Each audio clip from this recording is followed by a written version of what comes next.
Dernière nouvelle 24 heures. Éditorial du Monde. La voie est étroite pour Miguel Díaz-Canel, qui arrive au pouvoir après 60 ans de castrisme, s'il veut engager des véritables réformes. Le Monde 19/4/2018 à 11h50 mis à jour le 19/4/2018 à 18h14. Lire aussi, Cuba ne sera plus dirigé par un Castro à 57 ans. Miguel Díaz-Canel, né après la Révolution, n'a connu que le castrisme. Il affiche le parcours classique des apparatchiks des régimes hérités de l'également défunte Union soviétique. Ingénieur en électronique, professeur d'université, il a gravi méthodiquement tous les échelons du Parti communiste cubain, PCC, depuis 30 ans, puis intégré sa direction ces dernières années. Premier secrétaire du parti dans sa province de Villa Clara, au centre de l'île, il rejoint le bureau politique en 2003. En 2012, il prend l'une des 8 vice-présidence du Conseil des ministres et, l'année suivante, est directement promu numéro 2 du Conseil d'État, ce qui le place en position de successeur désigné. Tout a été verrouillé pour éviter l'émergence d'un Gorbatchev cubain au sein du parti.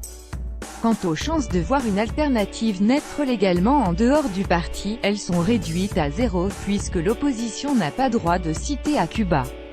Lire aussi, Cuba, Miguel Díaz-Canel, un protégé de Raúl Castro au pouvoir. Creusement des inégalités que le suspense haletant de la succession de Raúl Castro, qui reste président du PCC, ne suscite pas de passion au sein de la population cubaine, ne devrait donc étonner personne. Près de 60 ans après la révolution des Barbudos, Cuba reste un pays hors du temps, où affluent les touristes mais dont la population, accaparée par les difficultés quotidiennes malgré les acquis sociaux de la Révolution, semble résignée à l'immobilisme politique. La liberté accordée aux Cubains, depuis 2013, de voyager à l'étranger est finalement l'une des principales ouvertures du règne de Raúl Castro. L'introduction limitée de l'économie privée n'a pas tenu ses promesses. Incomplète et malmenée, elle a produit un effet pervers spectaculaire, celui du creusement des inégalités, favorisées par la coexistence de deux monnaies, dont seule l'une est convertible en devises étrangères et qu'il va maintenant falloir unifier. L'écart des revenus s'est multiplié par 10 en l'espace de 30 ans. Après avoir accordé plus d'un demi-million de licences de travail indépendants, le pouvoir a freiné l'entreprise individuelle en 2017.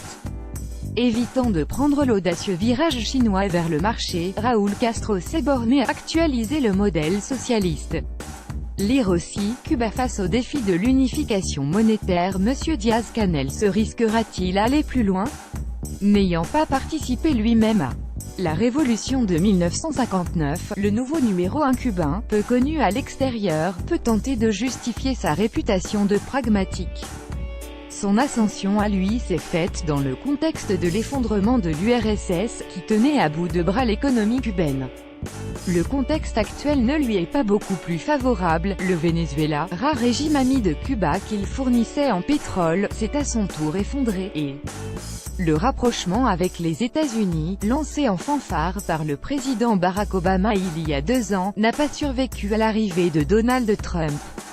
Entretenir l'immobilisme promet un étouffement économique à petit feu. Lancer de vraies réformes comporte une part de risque politique. La voie est étroite pour le successeur des Castro. Lire aussi, à Cuba, plus personne ne croit au changement.